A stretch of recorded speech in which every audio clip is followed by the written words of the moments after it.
बेसिकच्या तासामध्ये त्रिकोणाच्या 3 कोणांच्या मापांची बेरीज किती असते हे पाहणार आणि तेही मोजून, बरोबर आहे.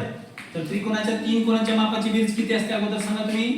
180 अंश. तर आता हेच आपण प्रत्यक्ष पाहूया.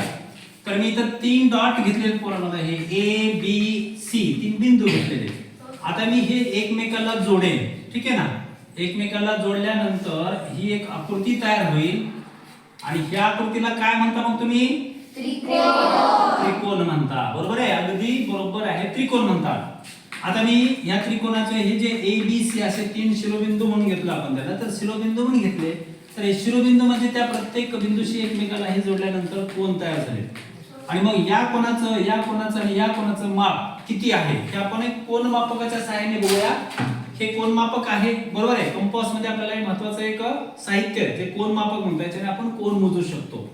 मग आता एक कोन आहे तर मी एक कोणाचं माप या ठिकाणी मोजतो. इथं तुम्हाला हा मधला बिंदू एक सेंटरचा दिसतोय ना, हा बिंदू ह्या ए वर ठेवायचा आणि ही रेषा आहे ना ही बाजू त्याची, तर ही जोडायची 0 ला, बरोबर आहे.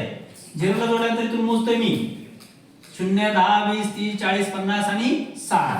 तर इथं 60 ला रेषा जोडली ना, म्हणून कोन एचं माप किती आलं 60 अंश, बरोबर आहे.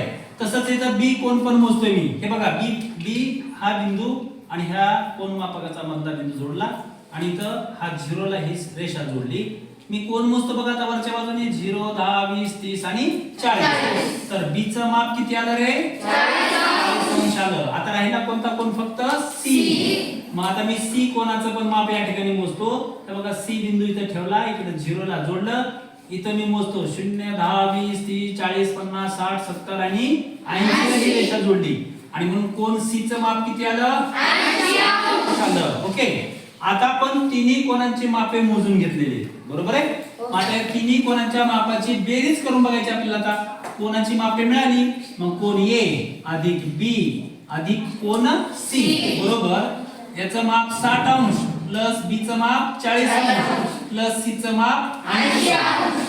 मला सांगा बरं 60 आणि 40 किती झाले 100. किती झाले 180, बरोबर आहे. आलं कधी तिन्ही कोणांच्या मापाची बेरीज प्रत्यक्ष मोजून पाहिले आपण आणि सगळ्यांची बेरीज घेतली तरी 180 आली. म्हणजे याच्यावरून आपण काय ठरवतो, त्रिकोणाच्या तिन्ही कोणांच्या मापांची बेरीज किती असते मग 180. आता असे तुम्ही त्रिकोण काढू शकता, त्याचे कमी जास्त आता हे मापच येत नाही, कमी जास्त येऊ शकतात. 22 अंश 50 अंश 52 अंश 65 अंश असं किती आले तरी तुम्ही ते मोजलात तर मात्र त्याची बेरीज 180 भरते हे निश्चित आहे. आणि म्हणून याच्यावरून आपल्याला खात्री पटली पाहिजे की त्रिकोणाच्या तिन्ही कोणांच्या मापांची बेरीज 180 अंश असते. आता हे आपल्याला पुढच्या वर्षी तुम्ही 9वीला जाताना त्यावेळेस आपल्याला ते प्रमेय म्हणून सिद्ध करायचे, ते प्रत्यक्ष सिद्ध करायचं आहे. हे तुम्हाला त्याच्यासाठी अगोदरची दिलेली माहिती. आता तुम्ही 3-3 त्रिकोण काढून बघा, तुम्हाला वाटेल तेवढे त्रिकोण काढून बघा, सगळ्याचे माप मोजा आणि त्यांची बेरीज करून बघा, तुम्हाला 180च मिळेल. कळलं सगळ्यांना? ओके, ठीक आहे. आता